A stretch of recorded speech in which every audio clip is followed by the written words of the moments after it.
BNP আর জামায়াত আওয়ামী লীগের ন্যারেটিভে প্রচার করছে বলে মন্তব্য করেছেন এনসিপি নেতারা। সন্ধ্যায় শহীদ নূর হোসেন দিবস উপলক্ষে জাতীয় নাগরিক পার্টির আলোচনায় এনসিপি নেতারা বলেন, জুলাই সনদ বাস্তবায়ন না করে নির্বাচন দিলে তা সুষ্ঠু হবে না। বিস্তারিত সুমাইয়া খানের রিপোর্টে।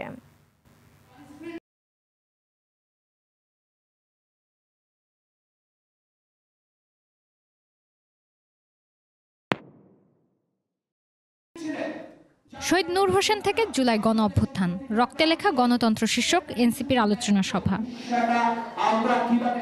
সভায় এনসিপির যুগ্ম আহ্বায়ক সারত তুষার বলেন, সংস্কার ও জুলাই সনদ বাস্তবায়ন না করে বিএনপি ও জামায়াত ইসলামী শুধু নির্বাচনে যাওয়ার জন্য প্রস্তুত। নির্বাচনী কেন্দ্র বা ভোট কেন্দ্র সংখ্যা মুক্ত থাকতো, ঝুঁকি মুক্ত থাকতো, 33%-এ ঝুঁকিপূর্ণ থাকতো, তাহলেও একটা কথা ছিল।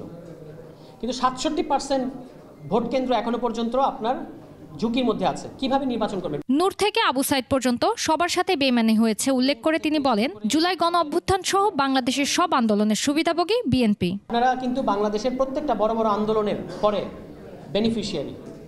75-এর বেনিফিশিয়ারি বিএনপি, 91-এর বেনিফিশিয়ারি বিএনপি, আজকে 24-এর বেনিফিশিয়ারিও আপনারা। ক্ষমতায় যাওয়ার আগেই কিন্তু আপনারা ক্ষমতায় চলে গেছেন।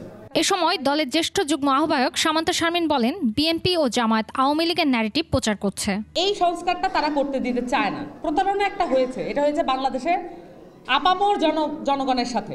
তার সার্বভৌম যে আকাঙ্ক্ষা সেইটাকে ধূলিসাৎ করা হয়েছে। জুলাই সনদ বাস্তবায়ন না করে নির্বাচন দিলে তা সুষ্ঠু হবে না বলে মন্তব্য করেন বক্তারা। সুমাইয়া খান, 21 টেলিভিশন, ঢাকা।